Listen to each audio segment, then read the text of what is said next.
اعوذ باللہ من الشیطان الرجیم بسم اللہ الرحمن الرحیم الصلاۃ والسلام علیک یا سیدی یا رسول اللہ وعلی آلک و اصحابک یا سیدی یا رحمت للعالمین۔ ضیائے رمضان کے ساتھ حاضر خدمت ہوں۔ آج کا ہمارا عنوان ہے صدقہ کی فضیلت۔ اللہ رب العزت نے قرآن مجید فرقان حمید میں ارشاد فرمایا، مثل الذین ينفقون اموالهم فی سبیل اللہ کمثل حبۃ انبتت سبع سنابل فی کل سنبلۃ مئۃ حبۃ واللہ یضاعف لمن یشاء واللہ واسع علیم۔ اس آیت کریمہ کے شان نزول کے بارے میں دو روایات ہیں۔ پہلی روایت فقیہ ابو لیث سمرقندی، ان کا کہنا ہے کہ یہ آیت کریمہ حضرت سیدنا عثمان غنی رضی اللہ تعالیٰ عنہ اور حضرت عبد الرحمن بن عوف رضی اللہ تعالیٰ عنہ ان کے حق میں نازل ہوئی۔ غزوہ تبوک کے موقع پر جب حضور علیہ الصلوۃ والسلام نے اپنے غلاموں کو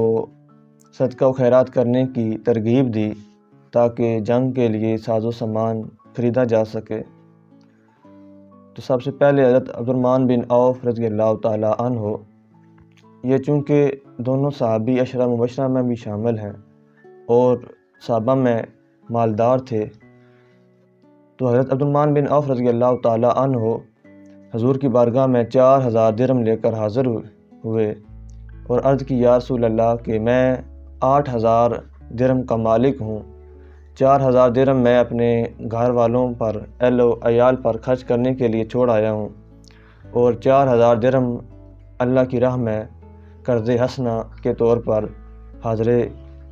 خدمت لے کر آپ کی خدمت میں لے کر حاضر ہو گیا ہوں۔ تو حضور علیہ الصلوۃ والسلام نے دعا فرمائی۔ حضور علیہ الصلوۃ والسلام نے ارشاد فرمایا کہ جو تو مال اپنے اہل و عیال پر خرچ کرنے کے لیے گھر چھوڑ آیا ہے اس میں بھی اللہ تعالیٰ برکت ڈالے، اور جو تو اللہ کی راہ میں خرچ کرنے کے لیے لے آیا ہے اس میں بھی اللہ تعالیٰ برکت ڈالے۔ اس کے بعد حضرت عثمان غنی رضی اللہ تعالیٰ عنہ آپ حضور کی بارگاہ میں حاضر ہوئے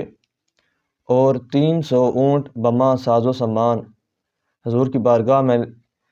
لے کر آئے اور عرض کی، یا رسول اللہ کہ یہ جنگجوؤں کے لیے ہیں،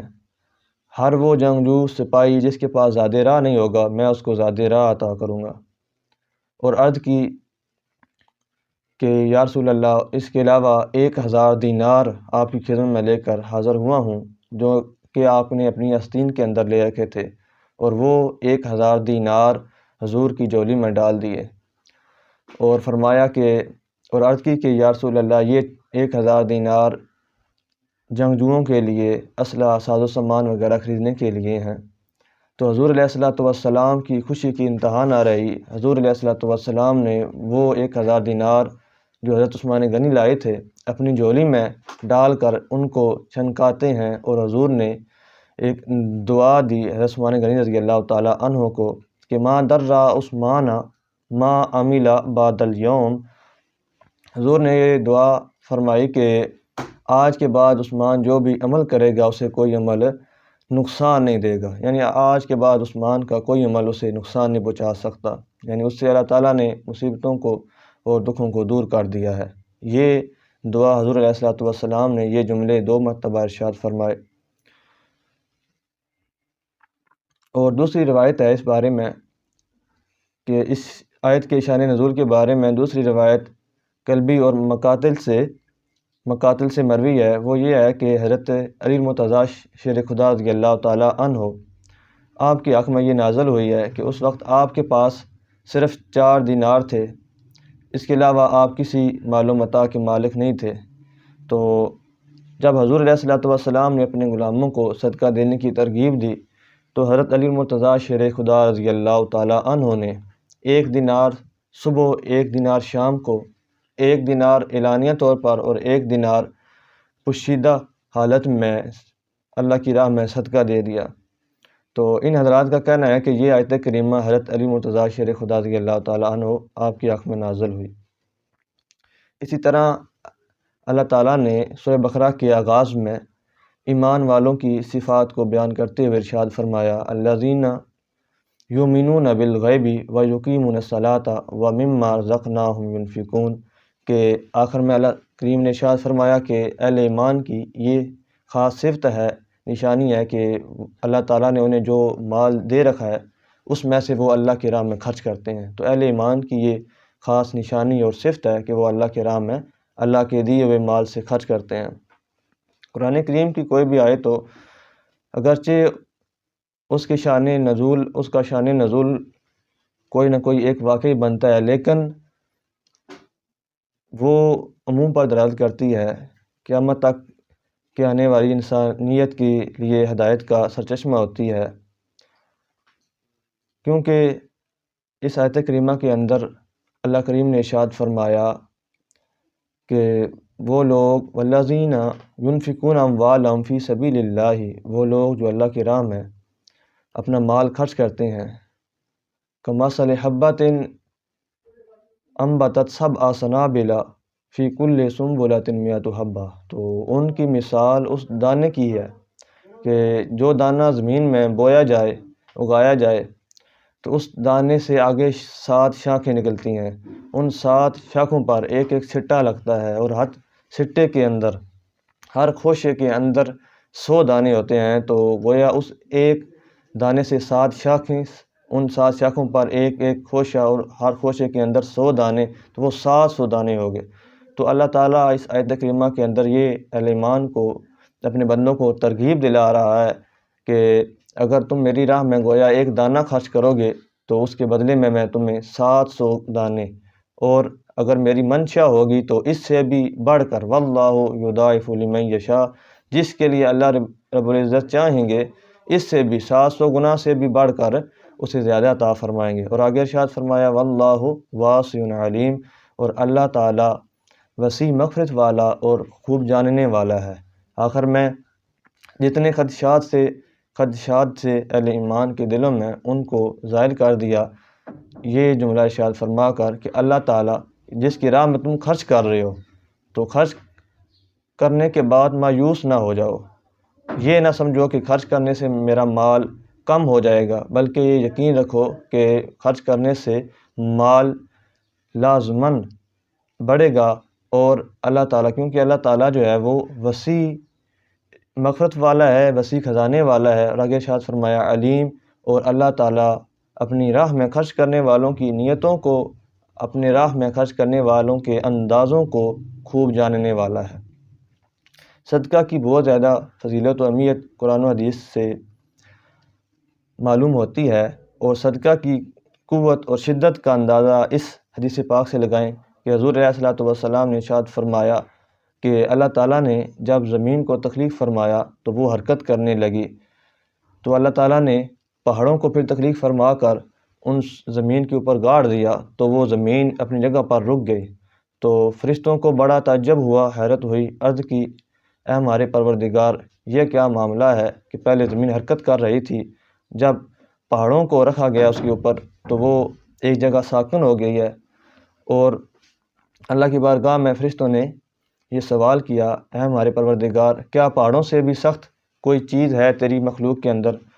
تو اللہ کریم نے ارشاد فرمایا ہاں، وہ لوح ہے۔ تو فرشتوں نے عرض کی ہے ہمارے پروردگار، کیا تیری مخلوق میں لوح سے بھی سخت اور شدت والی کوئی چیز ہے؟ تو اللہ کریم نے ارشاد فرمایا ہاں، وہ آگ ہے۔ تو انہوں نے پھر عرض کی یا باری تعالیٰ، آگ سے بھی زیادہ کوئی سخت چیز ہے تیری مخلوق کے اندر؟ تو اللہ کریم نے ارشاد فرمایا ہاں، وہ پانی ہے۔ تو انہوں نے عرض کی یا باری تعالیٰ، پانی سے بھی زیادہ کوئی سخت چیز تیری مخلوق کے اندر ہے، پائی جاتی ہے؟ تو اللہ کریم نے ارشاد فرمایا ہاں، وہ ہوا ہے۔ تو انہوں نے عرض کی یا باری تعالیٰ، ہوا سے بھی کوئی زیادہ شدت والی سخت چیز ہے؟ تو اللہ کریم نے ارشاد فرمایا کہ وہ ہوا ہے۔ ہوا یعنی ہوا جو پانی کو اڑا کر لے جاتی ہے۔ اور ہوا کے بعد جب ہوا کے بارے میں سوال کیا کہ یا باری تعالیٰ، ہوا سے بھی زیادہ کوئی سخت چیز ہے تیری مخلوق کے اندر؟ اللہ کریم نے ارشاد فرمایا ہاں، وہ ابن آدم کا صدقہ ہے۔ آخر میں ارشاد فرمایا ابن آدم کا وہ صدقہ جو اپنے دائیں ہاتھ سے دیتا ہے اور بائیں ہاتھ سے اس کو چھپا لیتا ہے، وہ صدقہ اس ہوا سے بھی سخت ہے۔ یعنی اندازہ لگائیں کہ جو ایمان کی حالت میں اللہ کی راہ میں جو بندہ خرچ کرتا ہے اس کا کتنا مقام ہے، اس صدقے کا کتنا اس کے اندر شدت اور قوت ہوتی ہے، کس طرح وہ صدقہ اپنے خرچ کرنے والے کو ہر قسم کی مصیبتوں سے اور بلاؤں سے محفوظ کر لیتا ہے۔ اس کی چند وجوہات ہیں۔ پہلے نمبر پر یہ ہے کہ صدقہ جب بھی دیا جائے تو چھپ کر پوشیدگی میں دیا جائے، اس کی فضیلت زیادہ ہے۔ اللہ کریم نے ارشاد فرمایا ان تخفوہا وتؤتوہا الفقراء وہو خیر لکم، کہ اگر تم صدقہ چھپا کر دو گے، فقراء کو عطا کرو گے تو وہ تمہارے لیے بہتر ہے۔ سلف صالحین کا یہ طریقہ کار رہا ہے کہ وہ اللہ کی راہ میں چھپا کر صدقہ کیا کرتے تھے۔ جس طرح کہ کوئی فقیر اگر سویا ہوتا تو اس کے کپڑوں میں باندھ دیتے تاکہ وہ جاگے گا تو خود ہی اسے پتہ چل جائے گا، وہ انہیں اٹھا لے گا، اپنی ضرورت پوری کر لے گا، نہ کسی دیکھنے والے کو پتہ چلے نہ اس فقیر کو پتہ چلے جس کو دینا ہے۔ اسی طرح کوئی بزرگ راستے میں اپنا صدقہ رکھ دیتے تاکہ کوئی مسکین غریب آئے گا تو وہ وہاں سے اٹھا لے گا۔ تو اس قدر یعنی چھپا کر، اس سے صدقے کی فضیلت میں، صدقے کی اہمیت میں اور اضافہ ہوتا ہے۔ دوسرے نمبر پر صدقہ جب بھی دیا جائے تو صدقہ دینے والے پر احسان نہ جتلایا جائے، نہ اسے تکلیف پہنچائی جائے۔ آج کل سوشل میڈیا کا دور ہے، ویڈیو فوٹو وغیرہ بنا لیے جاتے ہیں، تو ترغیب و ترغیب کی نیت سے تو بہتر ہے، ورنہ دکھاوے کی، ریاکاری کی نیت سے اس طرح فوٹو ویڈیو وغیرہ بنانا، یہ الٹا اس غریب مسکین کی ہم جو ہے اس پر احسان جتلا رہے ہوتے ہیں، اسے تکلیف پہنچا رہے ہوتے ہیں، اس کے نفسیات کو ہم ٹھیس پہنچا رہے ہوتے ہیں۔ اس سے گریز کرنی چاہیے۔ اللہ کریم نے ارشاد فرمایا کہ یا ایھا الذین آمنوا لا تبطلوا صدقاتکم بالمن والاذی کالذی ينفق مالہ رئاء الناس، کہ اے ایمان والو اپنے صدقات کو، اپنے خیرات کو باطل نہ کرو، احسان جتلا کر غریب مسکین پر اور اسے تکلیف پہنچا کر۔ جب تم اس پر احسان جتلاؤ گے، اس پر اسے تکلیف پہنچاؤ گے،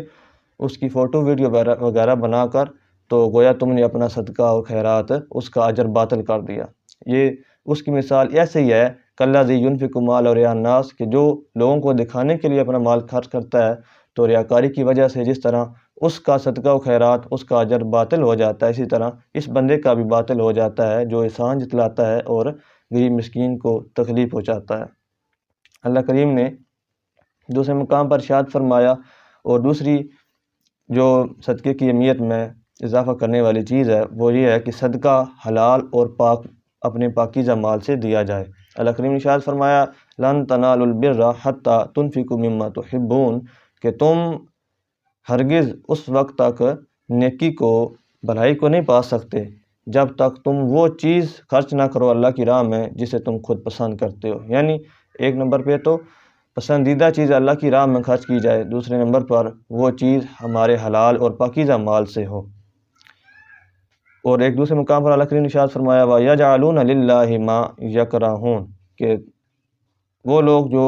اللہ کے راہ میں ایسی چیز خرچ کرتے ہیں، اللہ کے لیے ایسی چیز رکھتے ہیں جو وہ خود ناپسند کرتے ہیں، تو ایسی چیز ہرگز اللہ کی راہ میں صدقہ و خیرات نہیں کرنی چاہیے جسے ہم خود ناپسند کرتے ہوں اور وہ اللہ اور اس کے محبوب کے نزدیک بھی ناپسندیدہ چیز ہو، کیونکہ حضور علیہ الصلوۃ والسلام نے ارشاد فرمایا ان اللہ طیب لا یقبل الا الطیب، کہ اللہ تعالیٰ پاک ہے اور پاکیزہ چیز ہی پسند فرماتا ہے۔ حضرت سفیان ثوری رضی اللہ تعالیٰ عنہ نے فرمایا کہ اللہ تعالیٰ کی اطاعت میں، نیکی کے کاموں میں حرام مال کو خرچ کرنا ایسے ہی ہے کہ جیسے بندہ ناپاک کپڑوں کو پیشاب کے ساتھ پاک کرنے کی کوشش کرتا ہے۔ تو کپڑے جب ناپاک ہیں اور پاک بندہ ان کو ناپاک یعنی پیشاب سے کر رہا ہے تو وہ کس قدر پاک ہو سکتے ہیں۔ اسی طرح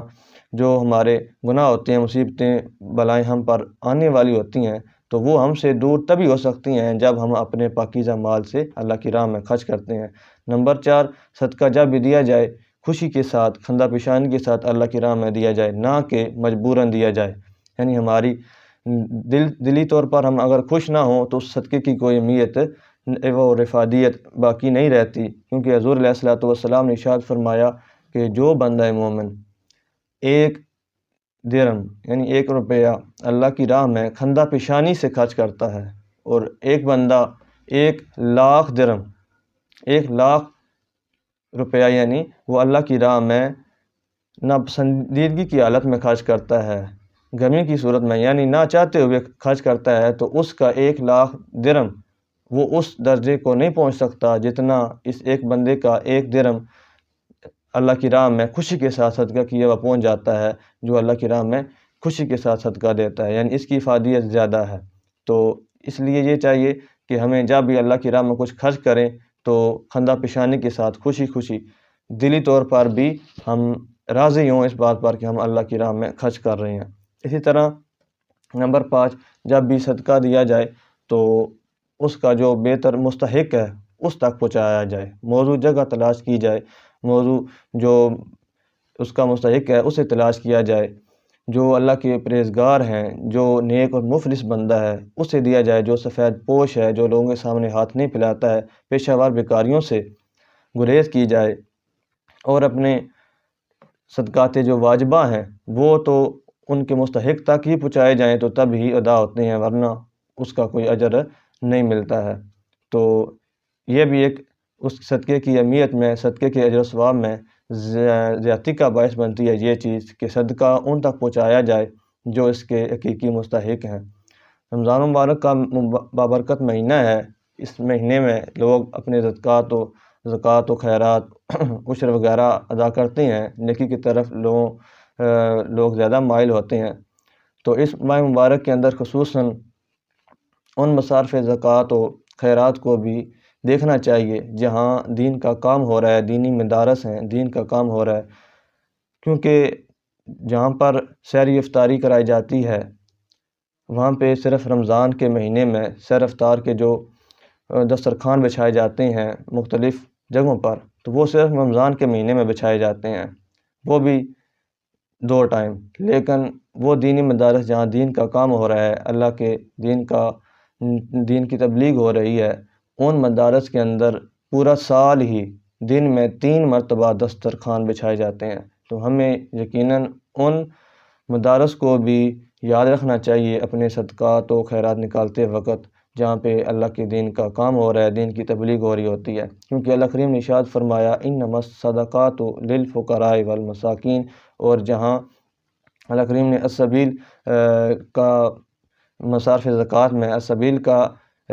سبیل ارشاد فرمایا کہ جو مسافر ہیں تو یہ اہل مدارس جو ہیں وہ مسافر کے زمرے میں آ جاتے ہیں۔ اللہ کریم نے ارشاد فرمایا جو مسکین ہیں،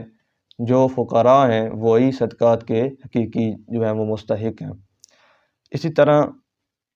صدقہ کی اہمیت و افادیت بیان کرتے ہوئے حضور علیہ الصلوۃ والسلام نے ارشاد فرمایا کہ جب کوئی مسلمان اپنے کسی مسلمان بھائی پر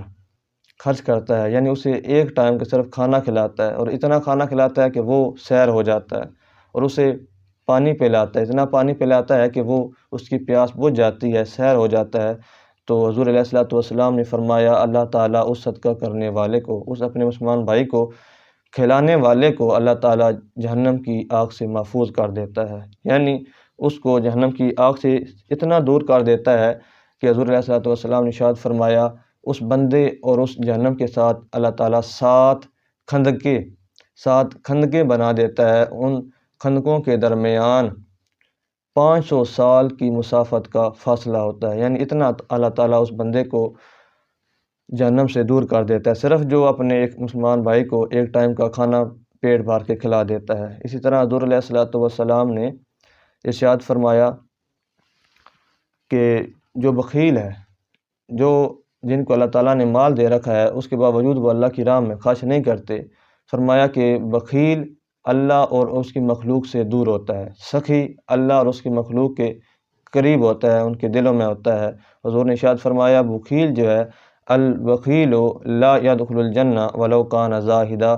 حضور نے ارشاد فرمایا کہ بخیل کبھی جنت میں داخل نہیں ہو سکے گا اگرچہ وہ زاہد و عابد ہی کیوں نہ ہو، اگرچہ وہ عبادت گزار ہی کیوں نہ ہو، وہ جنت میں داخل نہیں ہو سکتا۔ اس لیے ہمیں چاہیے کہ اس ماہ مبارک میں اہل ثروت جو ہیں وہ خصوصاً غریبوں کا، مسکینوں کا، اپنے پڑوسیوں کا